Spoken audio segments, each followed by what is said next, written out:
Bom dia a todos. Escutam? É prazer muito grande. We're going to switch to English, actually. It's a great pleasure to open this event. It's a remarkable opportunity for us to have such an amazing company sharing its experience with us, with all the people at this seminar. I thank you all. As you know, the Britcham mission statement is to be the reference of the UK-Brazil business community, providing a forum to foster bilateral trade, investment, service, and relationships. And this is, it's becoming more and more intense because the community is growing and the investments are growing here in Brazil. So we're very excited with the new members that we have acquired in the past months. We have offices in São Paulo, Rio de Janeiro, Paraná, and Minas Gerais. And in Paraná, we have a new president of the branch, which we will announce in the coming weeks in a new event on the 7th of April, which we welcome you all to participate about agribusiness. The membership allows for networking with high decision-making executives in Brazil and the UK. And the committees and discussion groups that we have are several fronts and opportunities and are displayed on the opening slide of this webinar, both the subjects and the names of the leaders who head them. We have our website, the Britcham, and we have our YouTube channel. You can follow all the discussions that we have been having, and they're all high quality content and very unique content that you cannot see anywhere else. So firstly, I would like to thank Britcham supporting members whose brands are widely publicized on the opening slide of this webinar, and especially all my gratefulness to GSK, more specifically to Natalia Ferrite and Danielle Holden for accepting our invitation to share this very, very relevant content. So we're going to do today a type of interview. We're going to be a free discussion with, of course, we're going to have a script, but the idea is to make it more dynamic between the two speakers. So we're going to stream it on Zoom and also on the YouTube channel, and the video will remain available after the webinar. We have the questions, and then at the end, we're going to have the Q&A session for about 10 minutes. The Q&A session is limited to the Britcham members and can only be sent through the Q&A tool at the Zoom platform. No questions asked on the YouTube will be considered because we cannot manage those.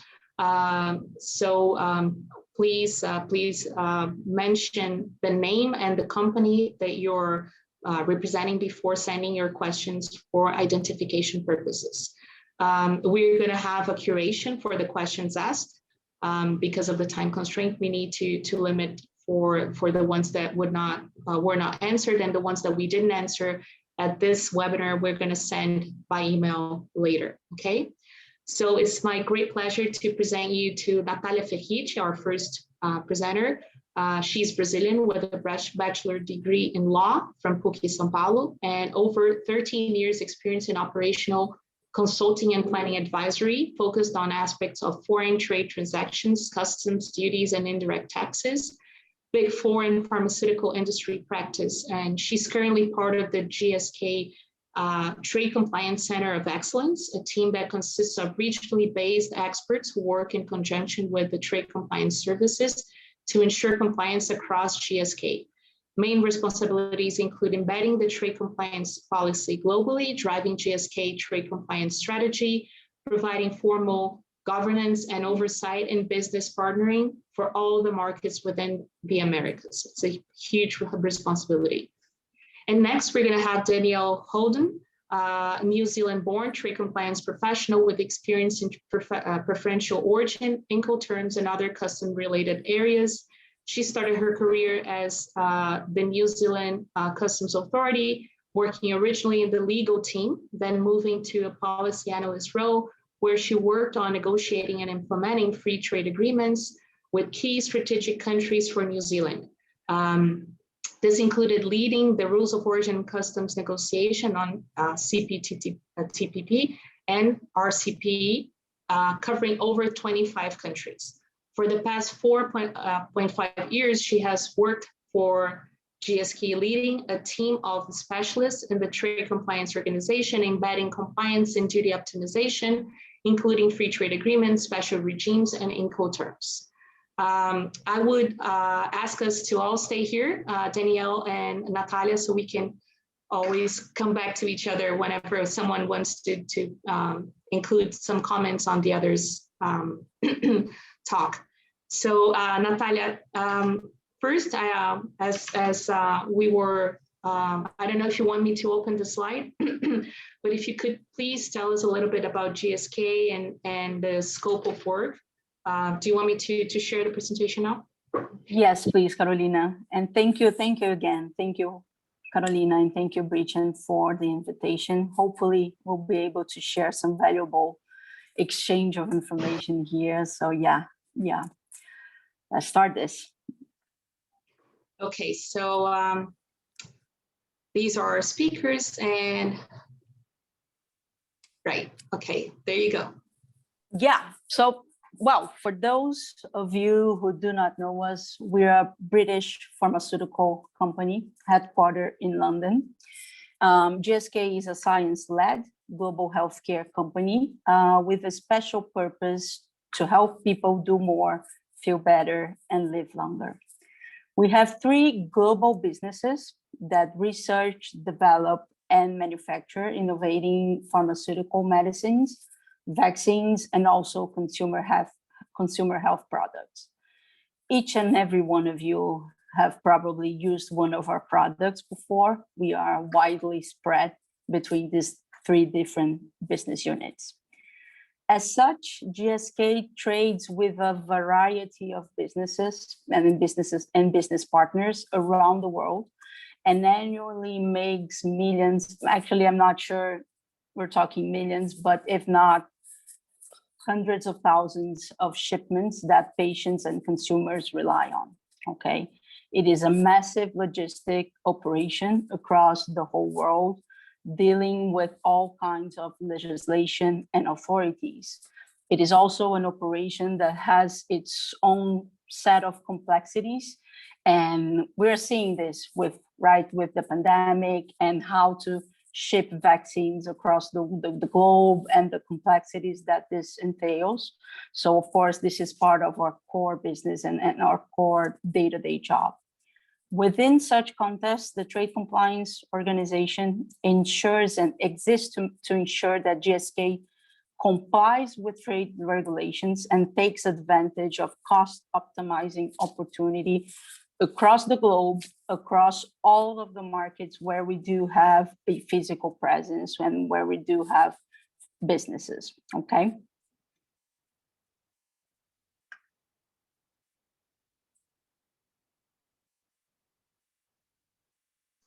Is this the right slide? Yeah. Guess that would be question number 2, right? So the Trade Compliance Organization is part within GSK, of course, it's part of Global Tax, okay? And Global Tax has a few different pillars and work streams, and the trade compliance is one of them. When our journey started internally, we were part of indirect taxes, but recently, I'd say like 2 or perhaps 3 years ago, 2.5 years ago, I'd say, we've became our own organization. So we are officially one of the independent pillars of global tax currently. And as the Trade Compliance Organization, our job is to guide GSK's different business units through the process of complying with the many regulations surrounding import and export of products, okay? We are comprised by 2 different teams, the Center of Excellence, which I'm part of, as Carolina shared, and the services. These are internal services, okay? The COE, the Center of Excellence, consists of regionally based experts who work in conjunction with the trade compliance services to ensure compliance across GSK. So currently we have the COE team is spread between all 3 regional divisions that we have globally. And what our objectives include embedding the trade compliance policy globally, driving GSK's trade compliance strategy, supporting the business in every way we can, many different initiatives, and providing formal governance and oversight within the trade compliance organization. As for the trade compliance services, I'll leave the details to Danielle and her session. I think this is probably the best approach since she is part of the services. Should I change the slide? No, this one is the right one. Okay. Should I move to question number 3? Number 3. Okay, so yes, we would like you to share maybe a little bit of the history and the journey that led to the structure of the trade compliance team currently had. Sure. Well, in the past, many years ago, before I joined, actually, because I joined GSK approximately 4.5 years ago, GSK's approach to trade compliance has been uncoordinated, okay, with disparate actions being taken by local operations and some level of central effort towards risk mitigation, okay. By not having a full-formed function yet, we were basically using all of our energy to put out fires where and when they occurred, which was not ideal and meant that we were not yet exploring all of our potential as a support function. At the same time, authorities were kind of going on a journey of their own, okay, with their costs increasing due to terrorism and the greater scrutiny of shipments and players that required, and the total customs revenues dropping due to the increase of trade facilitation agreements. Customs agencies across the world started to increase fines and penalties imposed on importers and exporters. Okay, this was kind of the global trend we were observing in the authorities' end. Here we have a few examples. Okay, these are well and public known examples. We've had some heavily imposed penalties and sanctions. We had cases that led to criminal implications in China, for instance, due to tariff misclassification. We've had a case of an importer, a big one, that was prevented for 2 years from conducting import and export operations in Argentina. We had all sorts of different penalties and sanctions, serious ones, which showed us that something needed to change because, of course, we didn't want to be part of that group. We wanted we have special concerns with our reputation. And because we are a pharmaceutical companies, there's always the internal objective of being able to provide drugs and products to our patients and consumers. It is an operation that cannot stop. So compliance is even more relevant internally, okay? I guess all segments and industries are relevant, of course, but it has a different tone here when it comes to patients and consumers, okay? So for us, it was Can I interrupt you for a second? I just wanted to make sure, one of the discussions that we had was regarding, and this is the purpose of this talk, is the FTA utilization or trade agreements utilization. But you mentioned something that for me is very important, which is compliance in all levels. We cannot only think of trade compliance or the utilization of trade compliance preferences as the only thing we have to pay attention to. We have to pay attention to all the aspects of the information that is provided. And I just wanted you to maybe spend 1-2 minutes on this, because this is super important for the people that are here to understand that it's not only if I don't use trade preferences, then I'm okay. No, this is something that I wanted you to tackle a little bit more if you can. Definitely not. Definitely not. If I take all my experience actually previously as a consultant and currently within GSK, I'd say that the use of free trade agreements is the, I'm not going to say the easiest part, but it is the element that we don't regularly see as being an issue with authorities. Classification of products still is a big topic when it comes, and it could become a big pain point for importers of record, because of course the taxation of the products being imported are completely dependent on their tariff codes. So it has been, and in my opinion, it will always be one of the key elements when it comes to trade compliance. Okay. And as Danielle will briefly explain, we have a specialized service to cover that internally as well. The same thing for customs valuation. Customs valuation and getting your prices right, it is also very important, especially when we're talking about multinationals and imports and exports between related parties. There are extra levels of complexity and scrutiny when you do have this kind of operation. So all different elements from trade compliance are, if not equally relevant, they all have their relevance here, and ensuring compliance in each and every one of them, it's very key. It's very key. But resuming to the journey that we took internally, for us, it was kind of like a natural and organic expansion, both technically and geographically, okay? With the years, we started to do and deliver much more, okay? Including the proactive search for new duty-saving opportunities in the form of special customs regimes being used, free trade agreements, and others, okay, depending on the local possibilities and local legislations. We've also expanded the team to all regions, making sure regionally particularities and different time zones were covered, okay? And we've basically transitioned from a reactive position to a proactive approach towards trade compliance, okay? And this journey took us a few years to be completed.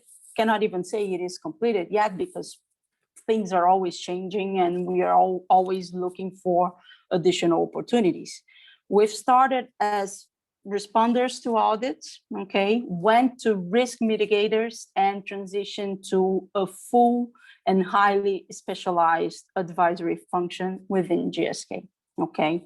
Combined, all of these elements led us through the years and propelled our growth as an organization until we reach the structure we currently have, and who knows what the future holds and the new chapters will write within GSK.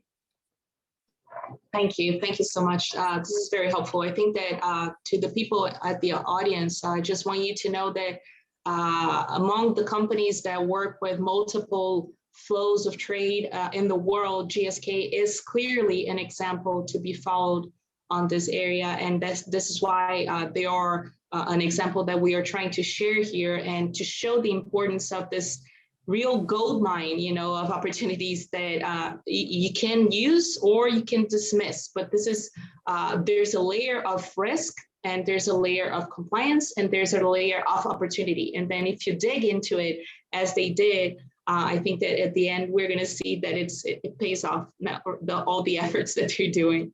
I think that, yeah, it's pretty clear on your speech that you came a long way to get to where you are, with a lot of effort and a lot of study and a lot of bumpy heads and maybe afterwards you can share with us a little bit of the challenges and where not to go and maybe where to go. But if maybe we could have a little bit of Danielle's intervention on how the different types of services offered by the trade compliance team, and if she could maybe explain a little bit on the duty optimization work stream. Yes, sorry, just mute. Could you flick to the next slide? Actually, it might be more useful. This one? No, the one before. I think this should. Yeah. Okay. It takes some time from my screen, I think, to be shared with you guys. No.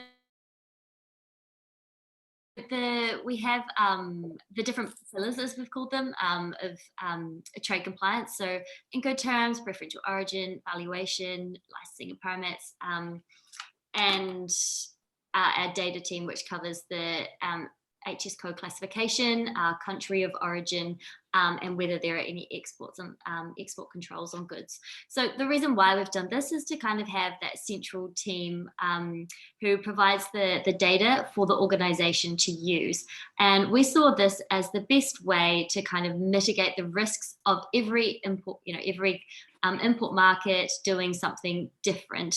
And not having that clarity globally over what we were actually doing. So HS codes is a great example, because if we export, for example, like vitamins and supplements, that can be quite difficult to classify. If we're exporting them to 50 different countries, we don't want to have taken a different approach in half those countries to the other half. It's not a good look for GSK. So that's why we decided to take the central approach, and then in that instance, we can get it, agreed centrally what our approach is. There may be exceptions for a specific country or specific import market where something is agreed locally, but on the whole, we try and take a global approach. And then I guess leading into what we do with preferential origin, you could go to that slide, the next slide. And I think, was there a question, sorry, associated with that? Yeah, around what our approach is, I think, to... Yeah, before that, I think that what I wanted to know, Danielle, is when you talk about the central approach, do you mean that all GSK, they have the same type of standards in terms of how do you control the idea of having the same standards of HS and tariff classifications, and who is the person or who is the entity that it's one person that decides and then broadcasts to the others, then you broadcast to the plants, and how does it work? Yeah, so we have a central team, and if you, in order to ship your goods, you obviously have to have an HS code, so you have to come to our service. So you have to raise a ticket, which has the data, the information on a specific SKU, so a specific product, so the SKU number, the supplier site where it's manufactured, and then the import markets that it's going to. And so we maintain a central database, and then this is the data that's fed onto the invoices, and then it's the data that goes to the customs brokers as well. So that's how we manage a central team, by having a central database, by having a ticketing system, and then obviously having those controls in place to ensure that goods are classified in the same way, and that it's one team doing it. And then it provides a lot of certainty for the whole company, really, because we know that we're compliant. If the import market knows that they've used the trade compliance service, that it's GSK's approach, and that we've got kind of a legal leg to stand on. There's a reason why we've decided to use that HS code should it get challenged. So in the end, you have one description, one SKU number, one everything for all the globe, and in all operations, you have the same standardized system, which allows you, just to recap, allows you to automate not only the record keeping, but also the understanding of the records, right? When you have to do analysis of what you exported and how each of the situations presented risks or problems, you get back to the central and you fix that centrally, and then everything is overall harmonically fixed. That's wonderful. Yeah. Okay, so in your view, what are the main pros of leveraging the use of trade agreements in general? Yeah, so we also decided to take a central approach to managing free trade agreements globally. So before our team existed, we did use free trade agreements, but there was, it was kind of up to the exporter, the export market and the import country to ensure that the goods complied with the origin criteria. And generally, the people who were doing this weren't experts. They didn't really understand the requirements in a free trade agreement as well as they should have. They just understood the requirement for a certificate of origin, for example. And so obviously there was risk there, which was the reason why our service was created. It was to eliminate this risk, so to have one central team that did, the qualifications of the free trade agreements to ensure that we actually qualify and to kind of centralize the expertise around it. So now if any import markets have any questions about the use of a free trade agreement, they can come to us. If they want to know whether a particular good they can come to us. So that's why GSK decided to take this kind of expert approach and having one single service so that, there was the kind of eliminating or mitigating to the greatest extent possible the use of using free trade agreements, because there is a lot of benefits to be had from using free trade agreements. You're saving 5 to 10% sometimes on goods, which is a lot at the end of the day if you've got big shipments. But then there's also a risk that if you're not doing it properly, you could end up having to pay all that duty back and then penalties on top of that if you haven't done it right.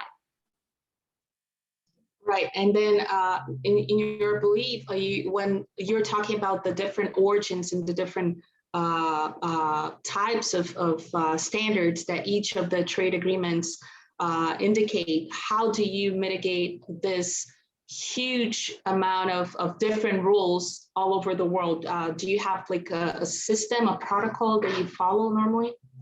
Yeah, so that is the problem with free trade agreements, is that EU negotiates free trade agreements different to the US, for example. And actually the free trade agreements that you get from, the EU with their partner countries and the US with their partner countries are different, because they followed what the EU likes to do. If you are negotiating with the EU, you're going to say, okay, I'm desperate to get a free trade agreement with you.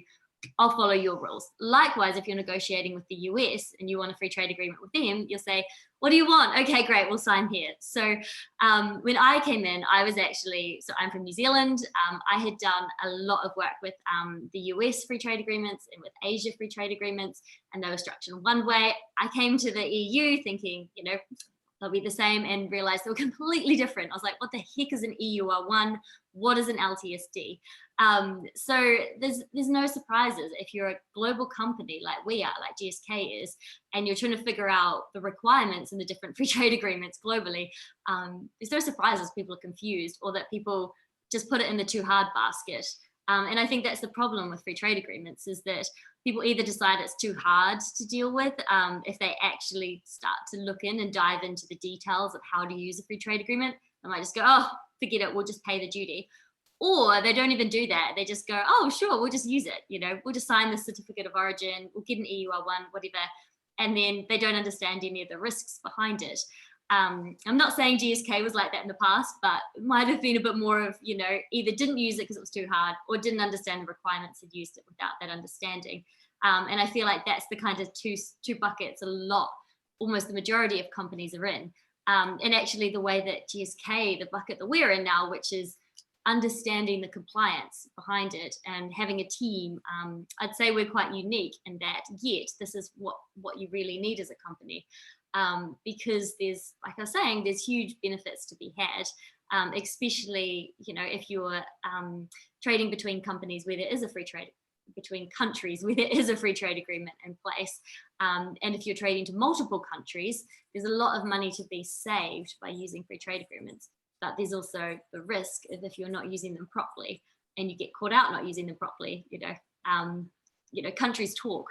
They might say, especially in Latin America, if GSK has an audit in one country and we fail it, it's likely that could spread across the whole of LATAM, and suddenly we're under audit in 10 countries. So that's a really, I think, there's a big risk in using it, especially companies like ours, which are trading into multiple countries. But do you think it's in the end, it's to overcome these challenges and to overcome these difficulties in the beginning, that of course they are there, but once you pass that moment of understanding it and being more literate about the opportunities, do you feel that you can overcome those challenges? Or rather, what are the main challenges that you faced when you're trying to implement this moving, especially if you had everything stable, that would be a one layer of complexity. But then if you add to that the moving and always evolving scenario of trade, which is with Brexit, with Mercosur saying that now Brazil wants to negotiate alone and Argentina wants to negotiate alone, and now we're going to create a new separate agreement between Argentina and Brazil. How do you handle this, like in both sides, like with a stable environment, and then what do you do with the changes? And if you could share with us, what you think it's now that you reach that point as a super proficient, exemplary company that takes advantage of probably 95% of the opportunities. What is next to you? What is your parameter that you look up and that's where I want to reach now? Yeah, I think the most important thing, I think, if you're starting off trying to use the free trade agreements, is to understand the basics of how to use it and what the requirements are, because the requirements in the free trade agreements are kind of all similar. And we have just had Brexit in the EU UK, but GSK was generally, I would say, quite prepared, because we understood the basics of a free trade agreement, and so we were kind of ready for the challenge of what Brexit would mean. And I think many companies were completely caught off guard by the actual practical, implications of Brexit, because they weren't there. And it is continuing to look on the horizon for the what's next, and also what challenges are coming, but also what opportunities are coming. So, for example, the EU, they do have quite difficult rules of origin to meet around medicines. So there was a 50% value added rule, which is the way that GSK structures its pricing and stuff. Sometimes was quite difficult for us to meet. But we did, we were part of a lot of the lobbying to get simpler rules of origin in place, so that it's what's now called a tariff shift rule, which basically, as long as the good is manufactured at a site, manufactured from input materials, then it will meet the requirement. Whereas before, you had to try and figure out, is this manufacturing, is there more than 50% value added in the EU, which is quite a burden on, a burden to try and figure out and a burden to try and prove. So I think, being part of the kind of lobby side of things, or advocacy, as we like to call it, sorry, lobbying is not the right word, advocacy that's available, the questions, because I feel like governments are realizing how complex these free trade agreements are to use, and thinking, well, that's not the point of them. The point of them isn't to spend, to require so many resources to actually use these free trade agreements. They should be benefiting businesses, not being a burden on them. So that's been something that GSK is kind of focused on, is the advocacy of working with the governments to help them understand what the difficulties are that businesses are having, so that they can help try and improve free trade agreements going forward and make them more simpler to use.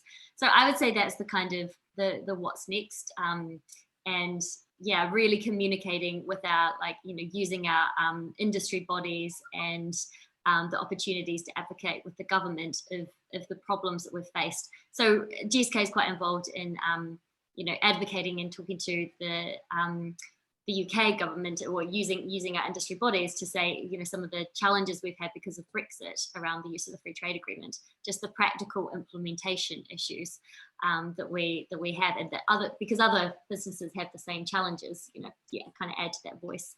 So that would be my what's next, is that advocacy piece.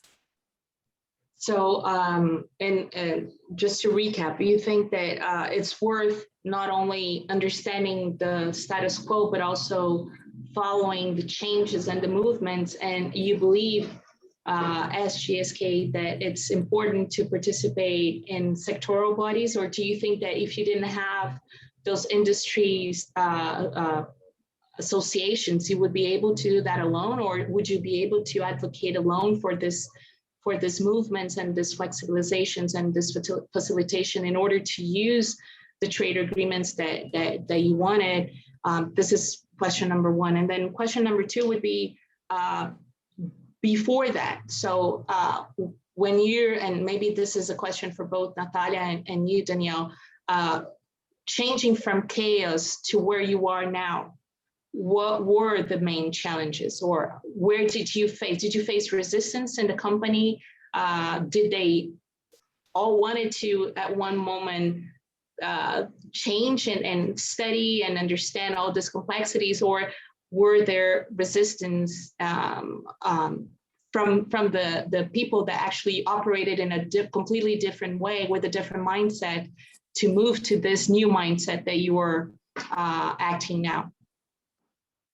Yeah, maybe I'll talk about the industry body part first. I mean, I think for us, being involved in, industry bodies gives you, your kind of peers to talk to in kind of an informal setting, just about the challenges that you're having. And then you're kind of able to talk to the, or use that forum if it's appropriate to talk to the government about it. So you've raised some things before, like, I don't know, Mercosur, Brazil and Argentina, going off on their own, like, this is Natalia's space, not mine. But one thing the government might be interested in knowing is what is the impact to business if they did that, and is there any additional challenges that we may face? Because the government often sees things from their perspective, and it might be on a theoretical, like, oh, this sounds like a great policy, but we're the companies on the ground, like, we create the revenue through our taxes and everything, and what challenges might this great policy that the government's thinking of actually have on business? Sometimes they don't,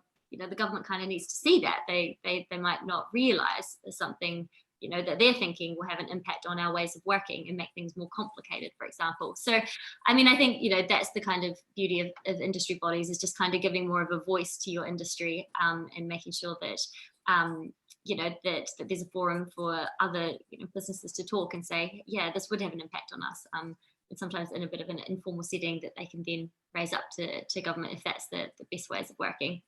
I guess moving on then to the challenges, I think Natalia can talk for her area, but just from mine, I would say, actually, I think there was a bit of relief sometimes in some of the areas we were reaching out to that we were there to help. And because some people were sort of saying, oh yeah, I've kind of taken on this job from someone else who did it before me and just told me to do this, so I'm doing it.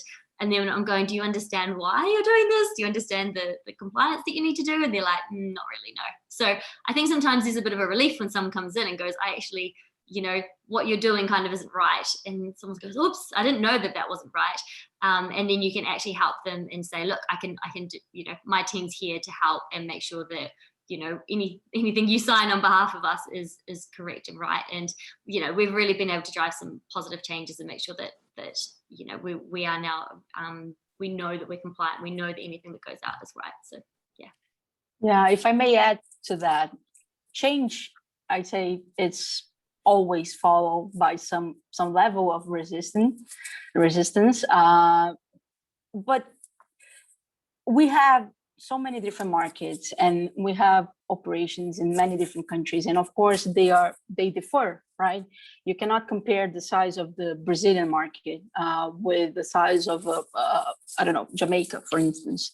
They are entirely different. And what we've learned throughout this process was that the smaller markets, they were simply not making use or full use of the benefits that were available because they felt they didn't have the structure and the internal controls to properly manage that. So on their end, the biggest goal was, okay, I want to avoid risk, unnecessary risk. So if I don't feel I have the arms and the right size of a team to manage this, I'm not going to use it. When we were able to show and explain to them, no, we're here to support you.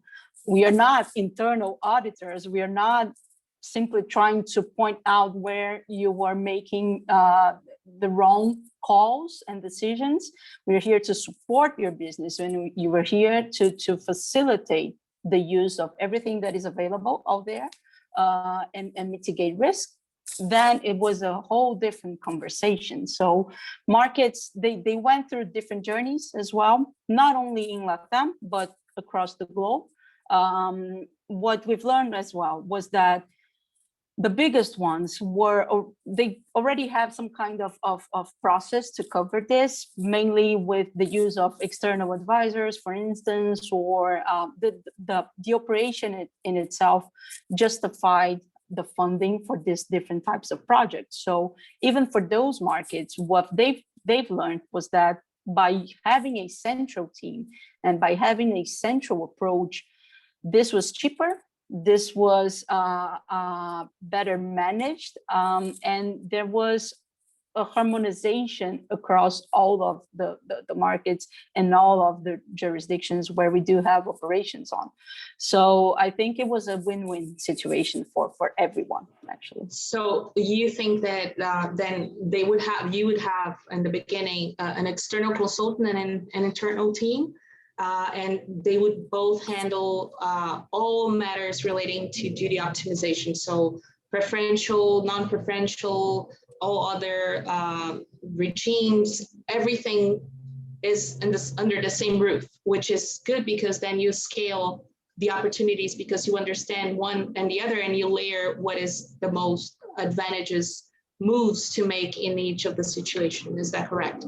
Yes, and now we can be sure that we have the same processes in all of our markets. This is step number one, right, Natalia? I think that whenever a company, and this is a question that a lot of our members, when we raise this issue, have, is that in Latin America, we understand that they're very, or not all Latin America, but at least Mercosur here in Brazil, they have very few agreements, and then they don't see the advantages of having a team for that, and even making a central effort to harmonize everything. And this is something that we are insisting on, and I wanted to hear from you, because it's not an effort that you can do bits and pieces. In our opinion, is something that you either have to clean the house and do it all, or it's just a double, triple effort to try to arrange, harmonize here, and then re-harmonize again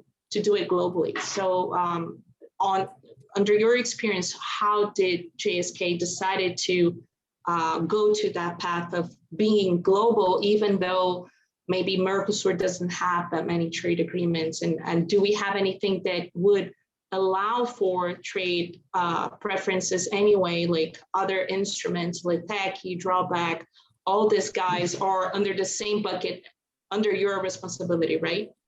Yes, they are. And you were spot on. We have different clusters, even within the same region, right? And if you take Mercosur markets, I'd exclude Paraguay from this group, but Brazil, Argentina, and Uruguay, I excluded as well. But Brazil and Argentina has a history of being highly protected, right?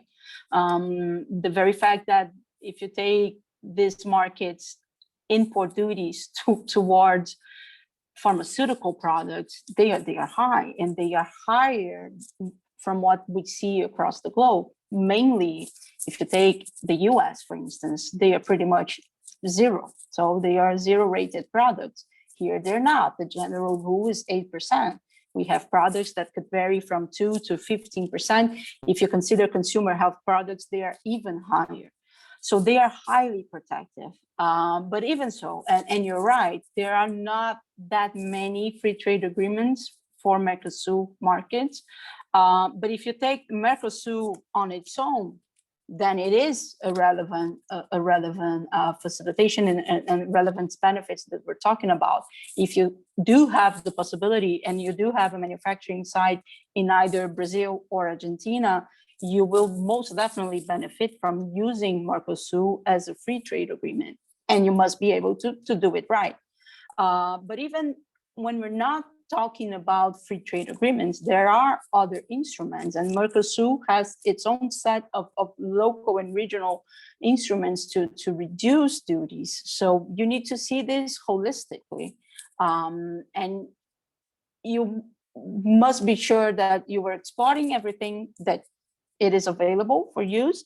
But again, as Danielle said at the beginning, if you don't do it right, then it will come back to bite you, and you have to pay everything that was suspended before, with penalties, interest, and etc. So we're not trying to ensure a cash flow benefit here. We want to make this a sustainable process, and to be able to fully reduce duties and fully avoid penalties and other types of sanctions. Is there a size you think of a company to use or to benefit from this type of arrangement and strategy? Do you think there's a minimum size of a company to be able to create a strategy regarding duty optimization, or you think that all companies should, based on your experience, do you think it's too much trouble if you are under a certain size, or any size would be better to handle this type of issues? I'm keen to hear Danielle's opinion on this one as well. In my view, all types of companies could be benefiting from this, because once you get the process properly designed, it's not something that complex or that expensive to manage. And if you are a multinational company, such as ourselves, then you could leverage on some sort of central effort and central team, and then the cost gets allocated to all different businesses and countries. It's not heavily imposed on any of the markets. So I truly do not feel that this is reserved to big importers only or huge multinationals. No, I think, of course, there's no one size fits all in terms of teams and the volume of people that should be allocated to these efforts. But I truly think that if the benefit exists, if the opportunity exists, then it should be available, and it is available to everyone. You just simply need to decide what is the best call and best process to use here. A central effort, a local effort, external advisor, it can vary a lot. Yeah. And in GSK, how many people do you have devoted to this?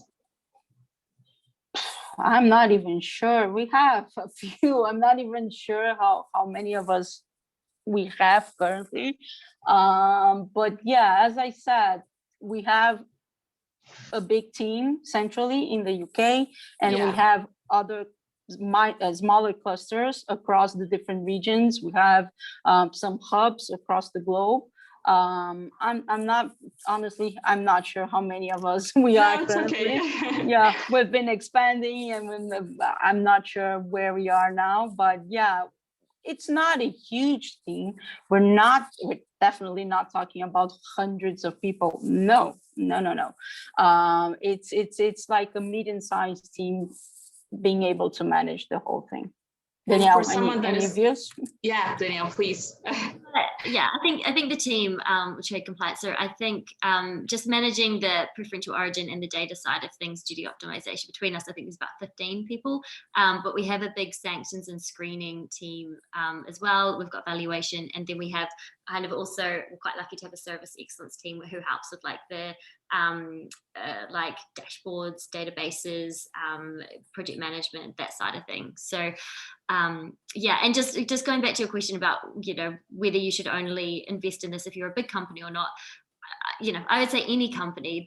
I'd say the less products you have, if you're more of a specialized company, the easier it is, particularly with something like preferential origin. Like if you're, I don't know, if you make laptops and that's just what you import, that's what you make, you know, then that's quite straightforward. You can figure out what is the duty rate for laptops. Are we eligible? Keep going on into that.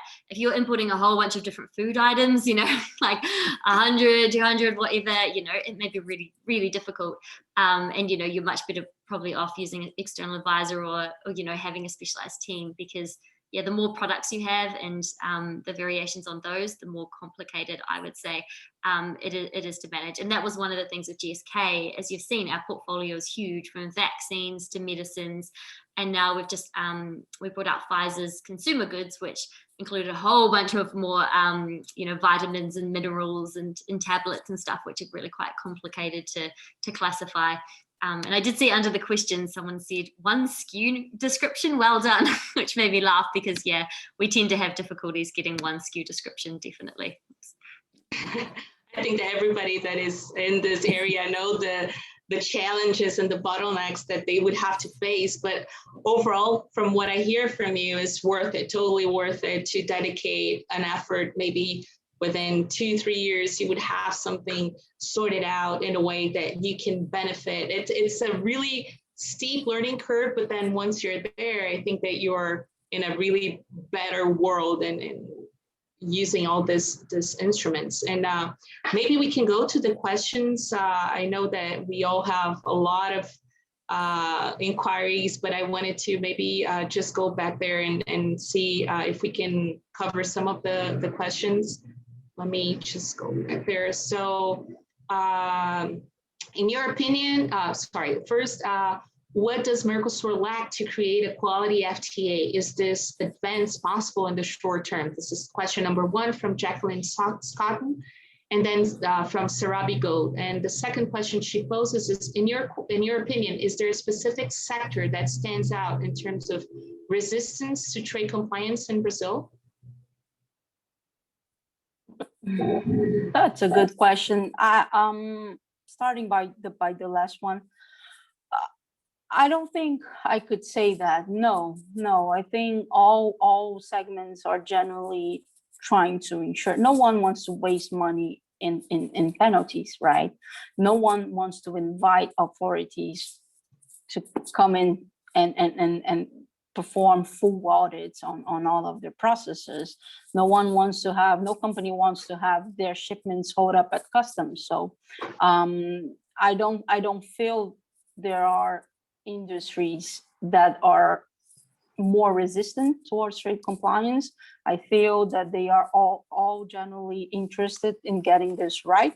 It's simply a matter of how mature their internal discussions are. Sometimes you can see within the same industry completely different approaches and completely different views, but this to me simply relies on the fact that they have different maturity levels, right? Some companies were, and depends on their history as well. Some companies were lucky up until now, and they were never audited, or they never received high penalties. Some companies learned this the hard way. Yeah. So it all depends on their history, but I'd say that all segments and all industries should be focusing on this, because once you get the basics right, then you are able to dedicate this effort and this time to more strategic stuff. So it's worth it, definitely worth it. Yeah, absolutely. We have another question from a member, Carlos Peixoto. He's head of the ONG Oil and Gas Committee at Britcham. Is hydrogen exports covered by preferential tariffs in any international trade agreements? I'm sure it is, but we would have to go back, and maybe I can answer that to you, Carlos, a little bit later. If you give me some moments after our call here, I'll check, and I can definitely help you with finding opportunities in this oil and gas sector, but I'm sure there are opportunities in most preferential international trade agreements. And then the final question that we have here, actually we have many, but we had selected some. If we have time, let's go for them. But does the centralized management of origin data, such as HS, include the eventual incorporation of this data into the company's ERP, SAP, master data regimes? Do you want me to take that one? Or? Yes. Yeah. Yeah, so I think that's what we're trying to do as much as possible. So GSK moved onto SAP, like it's been an ongoing project over the last 5 years. And I think now we're in a better place with SAP to see how we integrate this. There is modules of SAP. So this is, a specific system, like for preferential origin is like one called SAP GTS, which some of our partner companies that we work with and, kind of have a bit of we ask each other questions, sort of have a little bit of an informal forum going on. They use SAP GTS, but the thing with that is, it's quite an expensive software. I'm definitely not a salesperson for it or trying to put anyone off it or No. But it can be quite expensive, and it's also can be quite specific to free trade agreements. So you generally set it up if you wanted it for the EU to Mexico free trade agreement, for example. So I think, some companies are going down that route and, absolutely encourage. It's a way to know that you're compliant. But yeah, so that's kind of the way, the world should be going, is towards having these automated systems so that, you can comply automatically without, having to, I shouldn't say having to invest in the people, there's a lot of work to set them up, but once you've got them set up, then there's these compliance without, in an automated way. And there may be other better systems than SAP GTS, but it's not the idea we've gone for. We've gone for more trying to automate it in-house to the best of our abilities, pulling on our SAP data, putting automation on top of it and going with that sort of model. But every company should explore their own options and what's best for them.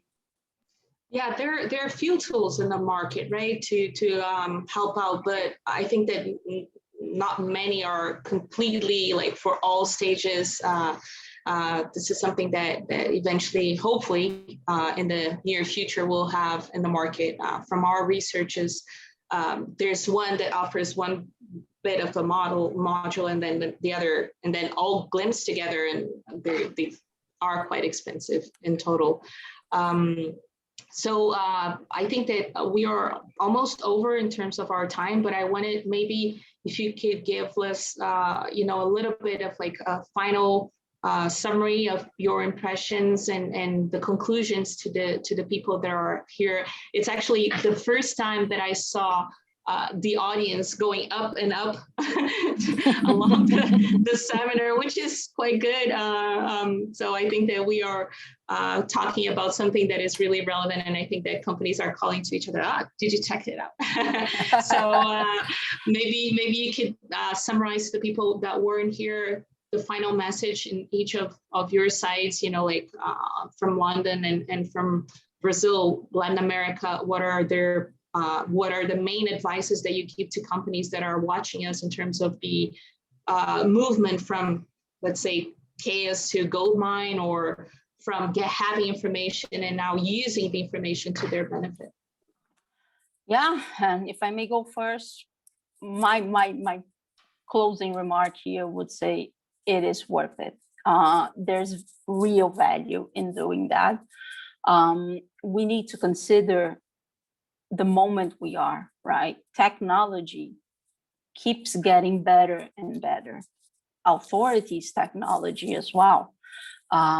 So if you must be able to secure compliance in your operation, because as we go by, each day it gets easier to authorities to cross information and to detect and spot inconsistencies, okay? And sometimes, most of the times actually, you are generally trying to do the right thing, right? But if you don't have the right processes, if you don't have some sort of harmonization across the different countries, the different markets, you will be spotted, because it's an automatic crossing of information and of data. It's not that hard. And if you think of Latin America, Brazil, Mexico, Argentina, we are, and other countries as well, we are in the forefront of this. So authorities do have extremely intelligent systems, and they all connect, right? And when we're talking about imports and exports, I'm not only talking about the import duty, we're talking about implications in so many different types of taxes and so many different levels of your operation. If your entrance was wrong, then probably your domestic sales will be wrong as well. So it is a chain type of implication here. So it is worth it. If you want to mitigate your risk, it's definitely worth it. And it's there's definitely value in that. If you want to get the basics right, to explore the benefits there are out there, then it's indispensable, right? It's a journey that eventually, I truly believe, all companies will end up having, because there's no running away from it.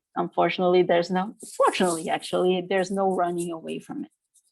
Is there any downside, Natalia, to do it for the effort? No, I see no downsides. I don't know, Danielle, if you agree. As a trade compliance professional myself, I encourage the function to grow. I want to see more and more. I want to see the different teams in other companies growing and expanding as well. I think we are as relevant as any other tax-related function or finance-related function, whatever your internal structure is. I truly don't see downsides here. No. And just, supporting onto that, I mean, the most difficult part sometimes is just getting the buy-in from the business about why you should do that. But the why is now becoming a lot clearer. And I think there's a lot of, a strong business case. And I think, even I've just seen a lot of, jobs pop up on LinkedIn around trade compliance that probably didn't exist 2 years ago, because, it's sort of like, why do we need that? We've got brokers, or I don't know, someone sorts that stuff out for us. And then companies are realizing actually they're the ones who are responsible for this. And, simply pushing this off to say, the broker can sort it out, it's, trying to push that responsibility, or, you may be missing out on, duty saving opportunities for one, but also compliance concerns for others if you're not, if you don't have any control over this, or if you aren't really watching it. And so, I think that, there's no downsides to this. It's just kind of the initial business case is definitely there. But, and I think the real key message is that, you want to front foot this. You don't want to wait until there's, your company is front page news and can't trade in, can't import or export anymore, because you didn't think this was important, or you just thought, it'll be fine. So I think that's, there's some key messages there to really push for why this is important and why businesses should want to front foot this now, as opposed to waiting for a disaster and then going, maybe we should have done this. Let's throw loads and loads and loads of money at it now. So that's my parting words anyway. And you can also find other issues that could require, some attention in the way, right? And when you're benefiting from a trade agreement, in the way you have to harmonize HS and descriptions and SKUs. So in the end, you kind of clean the house for everybody, and it's better for the whole operation to well, guys, I think it was amazing. I want to listen to you guys all day long, but we have to cut it now because our time is over. But the questions there are many questions that we didn't cover, but I'll send it. If you could respond, that would be great. We are always available to help out, as well as the Britcham. We have the channel, the Brit channel on YouTube, if you want to see it again, and if you want to pass on to your colleagues. I think it's really important that the message that you pass on today was unbelievably clear, and I think that if we manage to help companies achieving this excellence, or at least half of the excellence that GSK reached, it will be good for everybody. Thank you so much for your time, for your thoughts, for your experience, and we hope to see you soon back here with other issues that you want to share. Thank you so much, Danielle and Natalia. Thank you, guys. Thank you, Carolina. Thank you, everyone. Bye. Have a great day. You too. Bye-bye. Bye. Bye.